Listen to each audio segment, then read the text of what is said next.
4 साल का मासूम जोहित बुखार से तड़प रहा था। सरकारी अस्पताल के डॉक्टर ने कुछ दवाएं लिखी। माता पिता ने रात में दवा खिलाई तो गोली गले में फंस गई। जोहित का दम घुटने लगा और अस्पताल पहुंचने तक उसकी मौत हो गई। दिल दहला देने वाली ये घटना तमिलनाडु के तिरुवल्लुर जिले की है। नमस्ते, मैं हूं आदित्य।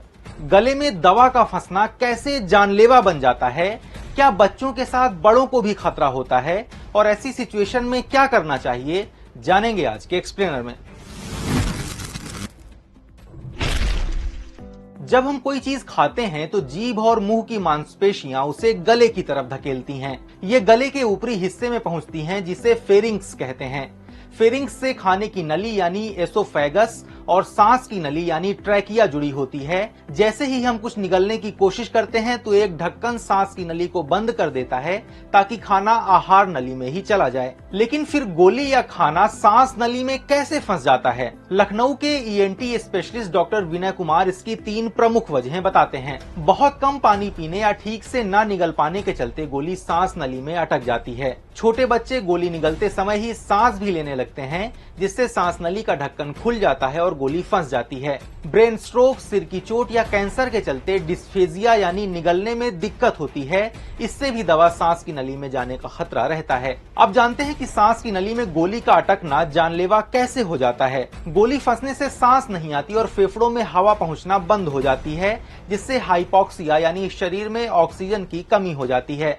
दिमाग को ऑक्सीजन न मिलने से 4 से 6 मिनट में दिमाग की कोशिकाएं मरने लगती हैं। इससे सिर दर्द, बेहोशी और आखिर में मौत तक हो सकती है।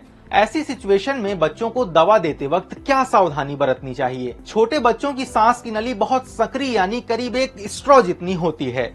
भोपाल के चाइल्ड स्पेशलिस्ट डॉक्टर जितेंद्र पिपले के मुताबिक आमतौर पर 7 साल से छोटे बच्चों को बड़ी टैबलेट देना सही नहीं है। 3 साल तक की उम्र के बच्चों को दवा पीसकर पानी में मिलाकर देनी चाहिए। मेडिकल एक्सपर्ट्स के मुताबिक बड़ों यानी वयस्कों के लिए भी टैबलेट निगलना कई बार बेहद खतरनाक हो सकता है।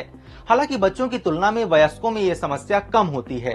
खास तौर पर 65 साल से ज्यादा उम्र के बुजुर्गों के गले में टैबलेट अटक सकती है। सांस की नली में कुछ न फंसे, इसके लिए इन बातों का ध्यान रखना जरूरी है। लेटकर या एक तरफ झुकने के बजाय सीधे बैठकर दवा खानी चाहिए।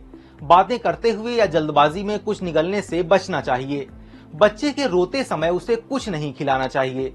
गोली खाने से पहले थोड़ा पानी पिएं, जिससे गला गीला हो जाए। अब समझते हैं कि अगर गले में टैबलेट या कोई दूसरी चीज फंस जाए तो क्या करें। डॉक्टर विनय कुमार के मुताबिक सांस की नली में कुछ फंसने पर तुरंत हेमलिश मैन्यूवर नाम का शुरुआती इलाज का तरीका अपनाना चाहिए, जिसमें पीड़ित के पीछे खड़े होकर दोनों हाथ उसकी कमर में कसकर लपेटें।